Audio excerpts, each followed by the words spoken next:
Estou de volta pro meu aconchego, trazendo na mala bastante saudade. Hoje o tema vai ser muito fácil, né? A gente vai falar sobre saudade. Quem imigra é certo, é uma das nossas maiores companhias, do início ao fim. É verdade, o tempo todo na imigração sempre existe alguma saudade envolvida nesse processo, né? Pois é. E aí a gente vai tentar colocar quais são as saudades, né? Vamos botar assim, né? Que mais as pessoas sentem quando imigram.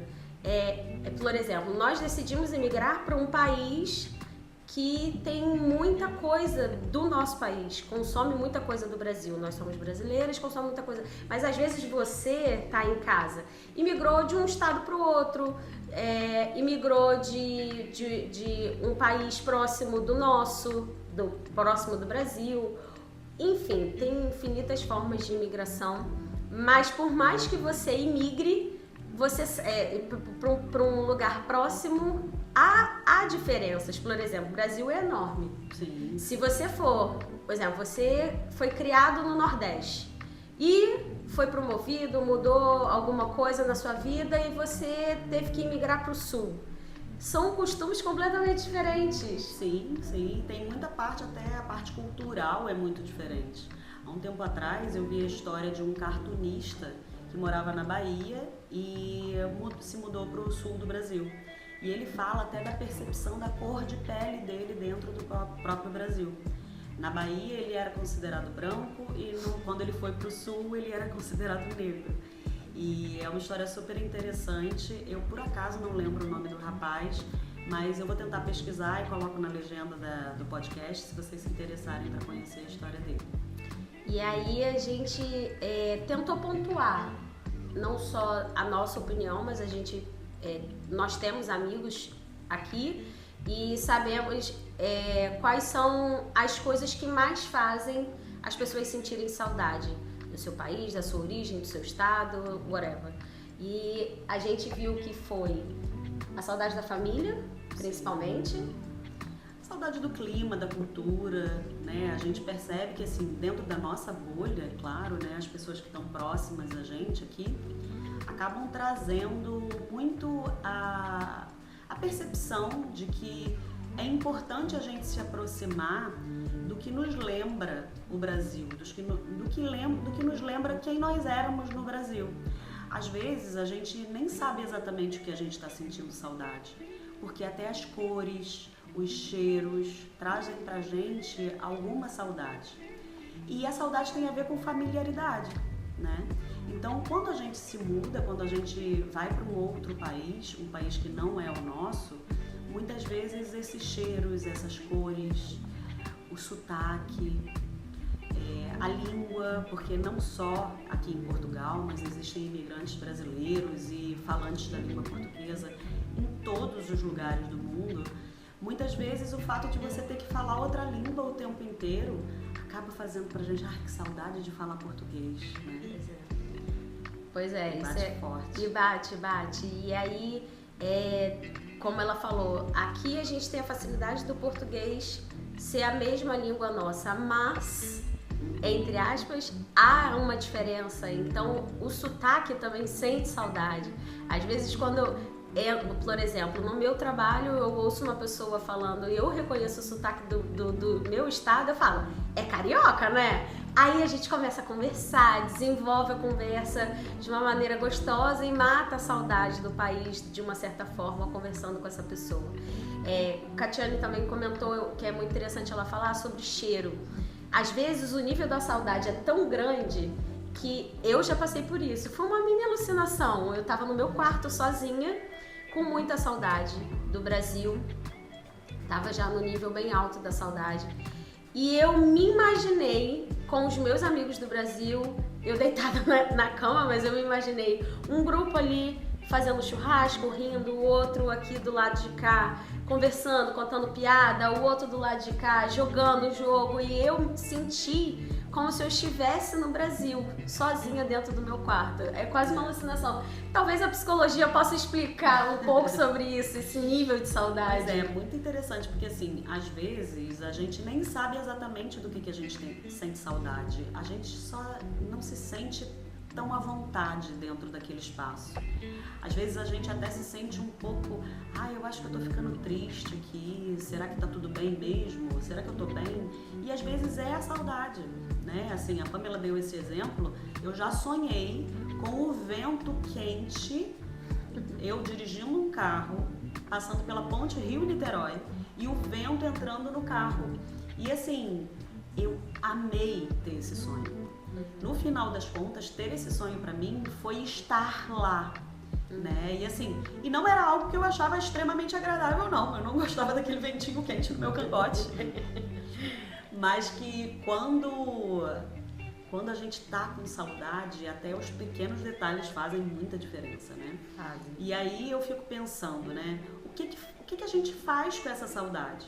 Para que tanto a nossa imigração possa ficar mais tranquila, quanto até as pessoas que estão lá possam se sentir até seguras de que a gente está bem, né? As pessoas falam muito que a imigração é o lugar onde o filho chora e a mãe não o vê, né? Mas quando a gente está imigrando, muitas vezes o nosso ponto de apoio, a nossa rede de apoio, continua sendo as pessoas que estão no Brasil. Então, quando essas pessoas sabem que a gente está bem, isso faz muita diferença no nosso processo migratório. Então, eu acho que pensar o que fazer para diminuir essa saudade pode ser um caminho. Com certeza. Administrar a saudade todos os dias. A forma que eu tento administrar. Eu consumo muito as coisas do Brasil ainda. Eu, no Brasil, eu amava ver jornal. Eu gostava muito daquele jornal de bem cedo que falava notícias do Brasil e do mundo, contava coisas boas. Aqui tem um em Portugal, eu vou até porque eu tô lembrando, porque tem alguns no Brasil que são assim também, que fala. E para finalizar com uma boa notícia, tem um. Aqui vocês vão saber que tem. Quem é português vai saber que tem um jornal assim que fala sobre isso. E para finalizar com uma boa notícia, eu gosto de ver jornal assim, que fala de notícias gerais, mas que também mostra coisas boas, né, da nossa cultura, enfim. E aqui eu tenho meu aparelho de televisão, eu tenho e assisto jornal. No YouTube eu vejo notícias, eu sigo canais do Instagram que conta notícias e fofocas do nosso país. Eu tô por dentro de tudo. É a forma que eu tento diminuir, ouvir as músicas, consumir. Catiane, o que você faz? Eu normalmente vou a shows. Eu vou, por exemplo, agora nessa terça-feira eu vou ao teatro ver um palestrante brasileiro. Então, sempre que tem palestrantes, quando a Ana Beatriz vier aqui, eu já comprei meu ingresso, por exemplo, ela vem em maio. Artistas da parte da música eu gosto muito. Então, assim, eu gosto de estar presente, né, no ambiente. Stand-up comedy, eu consumo muito aqui, né, porque vem muito brasileiro aqui fazer. E não vem só em Portugal. Na verdade, os artistas brasileiros, eles normalmente fazem os shows na Europa. Assim, pensando em Europa, é muito fácil o acesso aos artistas brasileiros. E eu acho que isso diminui um pouco a minha saudade. Faz eu me sentir um pouquinho no Brasil. É uma delícia. E quando você vai no teatro e você ouve a piada que o artista fala, às vezes no teatro, na última vez que a gente foi juntas, tinha um monte de português do nosso lado. Tinha. Mas quem tava morrendo de rir era a gente. Porque a piada, a piada que ele fazia muito sentido pra gente. E às vezes o português do lado não faz tanto. Foi porque ele gostava do artista, mas não tinha tanto sentido pra ele como teve pra gente. E a forma que a gente administra é essa, a gente tentar consumir a nossa facilidade aqui em Portugal é essa, é que a gente consome aqui se consome muita coisa do Brasil. Já se consome, né? Os próprios portugueses consomem muito a cultura brasileira. Então, assim, desde sempre, as novelas brasileiras são muito assistidas em Portugal. A música brasileira. E agora, graças a Deus, cada vez mais o cinema brasileiro está chegando. Pois é. Então, por exemplo, os últimos filmes passaram aqui e isso é muito legal. né? Para nós que somos imigrantes, mais ainda. É claro que para eles, é claro que eles têm um ganho porque a nossa cultura é incrível, modéstia à parte, a cultura brasileira é muito bonita. E hoje em dia virou moda, não é mesmo? Todo mundo tá por aí, caramba, é muito bom ser brasileiro, né? E eu acho que cada vez mais, até nos outros países, tá tendo algum tipo de acesso à cultura brasileira, porque hoje com a internet também é um facilitador. Por mais que não tenha o acesso no sentido de show, de coisas presenciais, você pode assinar um Globoplay, por acaso eu assino, e tantos outros, né? Por exemplo, até a própria Netflix tem vários filmes brasileiros. Eu acho que tem várias possibilidades. E eu acho que uma forma que todos nós, enquanto imigrantes, fazemos muito é a gente criar vínculos em grupos de brasileiros. Eu acho que acaba sendo algo natural, como você contou da sua experiência, mas também pode ser algo que a gente pode fazer pensado. Por exemplo, eu vou participar de um grupo de, sei lá, vou inventar, de pintura. E ali naquele grupo, você vai criando também a sua rede de apoio aqui. Muitas vezes essa rede de apoio se inicia com outros brasileiros que também são imigrantes. E depois, é claro, é natural e esperado que se amplie para brasileiros, portugueses ou independente da nacionalidade. Pois é. E a gente busca essa conexão com o nosso país de várias formas para tentar diminuir. Então por que você não volta pro teu país, né? Não volta porque você tem objetivos aqui no país onde você tá e no momento certo, quem sabe um dia você volte. Sim. Ou você nunca mais vai voltar. Depende muito também da realidade que você tinha no Brasil para você decidir se você vai voltar ou não, né? Enfim. Eu acho que quando você imigra, a saudade ela vai existir. Uns é com menos quantidade, menos intensidade. Sim. E outros é mais. Tem gente que eu ouvi de uma brasileira num salão que eu frequento, Deus me livre ficar mais de um ano sem ir no Brasil. Mas nem todo mundo consegue. Deus me livre também, mas eu estou há muito mais de um ano sem ir. Pois é, depende muito da sua realidade, da sua situação para você poder voltar todos os anos. Meu sonho era ficar de 6 em 6 meses, amor. Sim. É no verão aqui, porque aqui ganha-se bem no verão. Depende. Depende da área. Mas na minha, ganha-se bem no verão. E no inverno, amor, pernas pra que te quero. Dois verões. Dois verões. Eu saio daqui e vou pro verão de lá. E aí é o quê? Eu vou viver nessa... É o mundo ideal. É o mundo ideal de princesa, de Cinderela, com licença, obrigada. Em breve, quem sabe, um dia eu vá realizar isso. Mas a saudade, eu acho que vai ficar do início ao fim da imigração. Porque você tem... A grande maioria aqui imigra, não são todos, mas a grande maioria imigra já com uma idade já avançada. Então tem um histórico lá. Você tinha uma rotina lá. Qual era a sua rotina? A minha rotina, quando eu saía do meu trabalho, eu botava o meu shortinho pra ir pra praia fazer circuito. E eu falava, tchau, gente, beijo, bom trabalho pra vocês. Porque o pessoal continuava trabalhando e eu ia pro circuito. O que você fazia? Depende do dia. Porque eu trabalhava em alguns empregos. Eu era tipo o pai do Cris. Então, quando eu tava trabalhando no Rio, muitas vezes eu saía, ia tomar um chopp com o pessoal do trabalho, depois ia pra casa, buscava meu filho na escola, ia pra academia, depois ia dar janta pro meu filho, enfim. Quando eu estava trabalhando no hospital, em Araruama, no plantão, era mais ou menos a mesma rotina que você. Eu saía do plantão, quando eu não ia comer um churrasquinho ou alguma coisa na rua com o pessoal.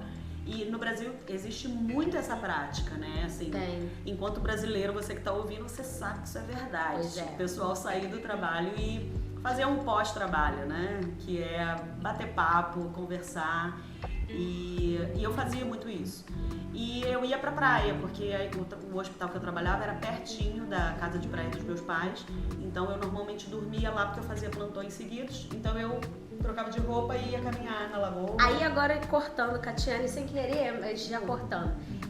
Aquilo que você fazia lá Você consegue fazer cá? De jeito nenhum. Não consegue. Então isso faz com que a gente sinta saudade, porque aquilo é gostoso. Você sai do seu trabalho, encontrar com seus amigos do trabalho, por exemplo, ela ia para tomar um chopinho. Eu encontrava com os meus amigos, porque tem um ponto lá em Niterói, quem sabe, em São Francisco, para comer um cachorro-quente, que lá é super conhecido esse cachorro-quente de São Francisco, que é uma área que tem vários restaurantes lá. E a galera tem música ao vivo, então você ouve de tudo um pouco, é uma delícia. E aí, poxa, aqui a gente já não tem isso. O que acontece? Muito difícil acontecer, né? É raro, porque aqui a gente é extremamente workaholic. Aqui... Até entre os próprios brasileiros, né? Pois é, porque a gente vem tão focado de trabalhar, ganhar mais, se realizar, sei lá, de viagens, realizar em vários sentidos, que a gente acaba se... trabalhando o tempo todo e esquece um pouquinho de se divertir e não tem tempo para se divertir, até porque o costume daqui é totalmente diferente. Exato, eu acho que a cultura também não é uma cultura que privilegia esses encontros pós-trabalho, pensando nessa história que a gente falou agora. E aí o que dá? Saudade. Saudade por quê? Ai, que tempo bom, né, Catiana? Você lembra do dia que você fez isso? Eu lembro no dia que eu saía do meu trabalho, eu passava em frente a uma lanchonete que é bem famosa lá na minha cidade, tomava um açaí geladinho depois de eu ter corrido, uma delícia, tá vendo? E depois de eu ter corrido 1 hora na orla, eu pegava um potão assim, de 500 e bebia. Então, assim, isso dá saudade. E a gente tenta administrar. Eu acho que assim, quando a gente fala de saudade, a gente tem que observar muito como a gente vive essa saudade, até pra gente não cair naquele erro de supervalorizar tudo que foi vivido e deixar de valorizar o que a gente vive hoje, né? É claro que tanto na imigração como na vida de qualquer pessoa, essa é uma tendência que muitas vezes a gente cai, né? Muitas vezes a gente olha para o passado e fala, até aquela história que o pessoal diz, né? Na minha época era muito melhor. Não é bem assim, é a forma que a gente constrói nossas memórias, até pra gente ter uma boa visão da nossa história, né? Então a gente precisa observar como a gente vive essa saudade, para que a gente possa também estar aberto para assimilar um pouco das culturas dos locais onde a gente está no momento. Hoje nós estamos aqui em Portugal, na Europa, então é uma cultura totalmente diferente. Mas mesmo se você estiver imigrando ou pensando em imigrar dentro do próprio Brasil, é entender que cada estado tem a sua cultura e é possível ter prazer também, aprender com aquela nova cultura. Aqui em Portugal a gente vai aprendendo um pouco com a cultura do outro e eu acho que aos poucos a gente vai equilibrando essa balança ou tentando equilibrar essa balança no sentido de que eu permito que algo dessa cultura me pertença também, para que eu possa também me sentir um pouco em casa. Exato, me sentir pertencendo a esse espaço. Então, a saudade do Brasil, ela sempre vai existir, porque é o nosso país de nascimento, né? É o nosso país de pertencimento, só que a gente pode pertencer a mais de um lugar. Pode se permitir, e aí depois isso vira um outro tema, porque tem gente que vai pro Brasil, por exemplo, para diminuir a saudade, vai pro Brasil, quando tá no limite mais alto. Mas às vezes lá, tá sentindo falta de... Pois é, sente falta do país onde tá morando alguns longos anos. Então assim, a saudade acho que sempre vai existir na vida do imigrante. A diferença é que a gente tem que tentar administrar, tentar levar, como a Catiane falou, de uma maneira mais leve, tentar gostar, buscar conhecer a cultura daquele local para tentar se adaptar, gostar mesmo. Caramba, por exemplo, eu aqui, a comida que a gente mais gosta. Eu, por exemplo, gosto muito de comer cozido. Amo. Cozida portuguesa, pra mim, é a melhor comida. Aquele repolho bem cozidinho com os legumes e as carnes junto. Ai, é muito bom. O que você gosta? Eu amo francesinha. Se for pra falar, o que você vai indicar para qualquer brasileiro, você que está vindo para Portugal, mesmo que seja para você discordar de mim, experimente a francesinha. E eu ainda tenho um lugar para te indicar. Se você quiser, escreve aí nos comentários que eu coloco para você que é a melhor francesinha e não é o óbvio, tá? Não é, eu prometo. Pode botar aí que eu indico para vocês. Mas assim, Eu acho que a saudade é muito importante que você pense, se você ainda está pensando em migrar, eu deixo uma sugestão para você. Pense em estratégias. Por mais que você vá fazer tudo diferente do que você pensar agora, você pelo menos tem uma direção, né? Assim, você ter um grupo, pode ser inicialmente de brasileiros, depois começar a ter amigos que vivem e que são nativos do local onde você foi migrar. Isso faz muita diferença, porque você sente essa rede de apoio próxima a você, né? Então, assim, começa a entender quais são os caminhos que você pode percorrer para você acessar algumas coisas que permitam que você se transforme numa nova pessoa a partir do que você vai aprendendo e vivendo nesse novo lugar, mas que você também continue olhando as suas raízes, que você possa trazer um pouquinho do Brasil com você. Se você for brasileiro, é claro, se você for de outra nacionalidade, que você tenha ainda essa conexão. É assim, a saudade vai sempre existir, mas é importante que você perceba que você ainda é brasileiro ou você ainda é do seu local de origem, você pertence àquele lugar, mas você agora também pode acrescentar coisas em você. Eu penso que assim poderia ser um caminho que vai suavizando a imigração e a saudade. Para que a saudade não seja uma dor. Né? E quando chegar no limite assim mais alto, eu acho que se reconectar indo no seu país é muito importante. Ou até se programar, né? Sim. Pensar assim, se eu quero ir uma vez por ano, eu preciso me organizar para que uma vez por ano eu esteja disponível, até pensando em trabalho, né? Sim. Em que momento eu vou pedir férias, ou, enfim, para que você possa... E tentar administrar indo lá. E se adaptar principalmente no país que você decidiu vir e emigrar. E para finalizar, a gente quer agradecer a todos que assistem ao nosso podcast. A gente espera que de alguma forma a gente consiga te ajudar, você que está imigrando, você que decide um dia, que está decidindo se um dia vai migrar ou não, ou de país, ou de estado, ou de continente, whatever. A gente quer, o objetivo do podcast não é aqui só encher linguiça, não é ser só mais um podcast. A gente fala aqui o tempo todo o objetivo de ajudar. Porque quantas pessoas, por exemplo, eu antes de vir para cá, eu ouvi vários outros vídeos para poder eu tomar decisão. E mesmo eu chegando aqui, eu ainda tive as minhas dificuldades. Então, assim, eu acho que quanto mais a pessoa consumir esse tipo de vídeo para poder ajudar ela a diminuir a saudade do país e decidindo vir para cá, ela vir com o pé mais firme, sabendo que a saudade é normal e faz parte de toda e qualquer imigração. Exatamente. Olha, muito obrigada a todos. Se vocês tiverem sugestões de temas, algumas ideias para passar pra gente, a gente está totalmente aberta para isso. A gente quer construir isso aqui junto com vocês. Pois é. Exatamente por isso que a Pamela falou, né? Porque a gente quer sim acrescentar. Então essa troca é extremamente importante. E obrigada por estarem aqui com vocês, com a gente, né? Com vocês. Obrigada por permitir que estejamos juntos nesse momento. E até o próximo episódio. Até a próxima, gente. Obrigada, tá? Tchau, tchau. Tchau.